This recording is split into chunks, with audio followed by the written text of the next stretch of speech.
In '52 came the Olympics, and I was supposed to win the downhill because on the, on the list, FAS list, I was number one in downhill and won most of the downhills. And then when I came to Oslo, I expected to win, but I didn't. I placed second, which was very good, but my goal was to win. So there was only one race left, and that was the slalom. And of course, I was not a high favorite for the slalom. That time it was Stein Eriksen. Stein Eriksen was the slalom skier that time. The Austrian team, we were very strong.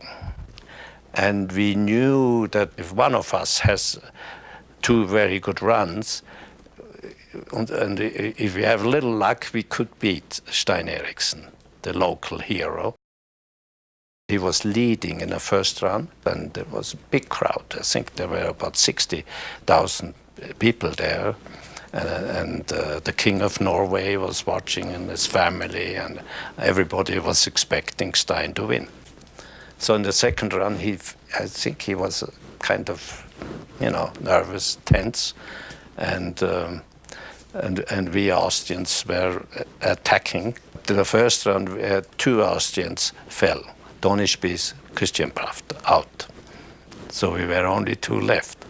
Then Hans Singer missed the gate. And then it was up to me. Slalom course near Oslo was quite difficult, icy, steep, and at that time they set the courses very tight. Today they set them very smooth in the fall line. That time you had to go back and forth. Went through as fast as I could without falling. So I had a very good day. So I was lucky. To win, to become Olympic champion, you need also some luck, and of course hard work and hard training. In 1952, after the Olympics, Stowe invited some of the Olympic champions to come for the international ski race. So we flew from Zurich to Boston, and from there we were picked up by some ski instructors from Stowe, and we drove up to the mountains, and of course we didn't see any mountains, so we were always asking, where are the mountains? On the way up, it was my first, time I ate a hamburger. We went to hamburger shop, I think maybe McDonald's, but that was my first hamburger, and I thought it was wonderful. So we finally arrived in Stowe, and we still could not see a big mountain because the Stowe village is quite a bit away from the mountain. And there were some more races invited. This was a very big international race. There was Stein Eriksen, Chiharu Igaya, Zeno Kolo, and the Canadian Ernie McCullough. And I can remember, it was middle of March. It was freezing, and for Europeans, middle of March we have very nice warm weather, and there it was cloudy, windy, and blue ice on the course, blue ice.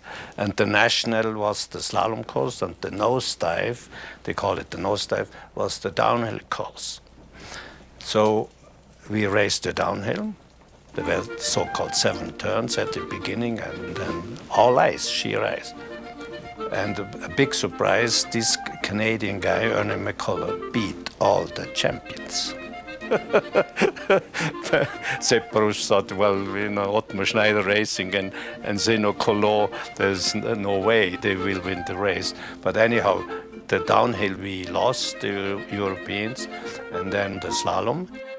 CV Star was that time the one who spent all the money for the ski race. He was sponsoring the ski race, and so the cup was from Tiffany's.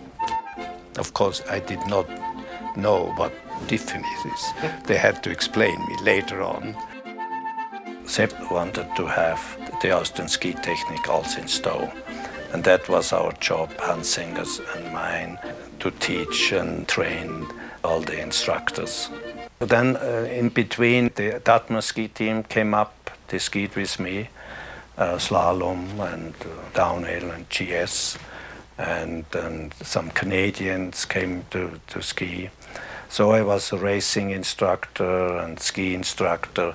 I gave some private lessons to Ted Kennedy and Robert Kennedy.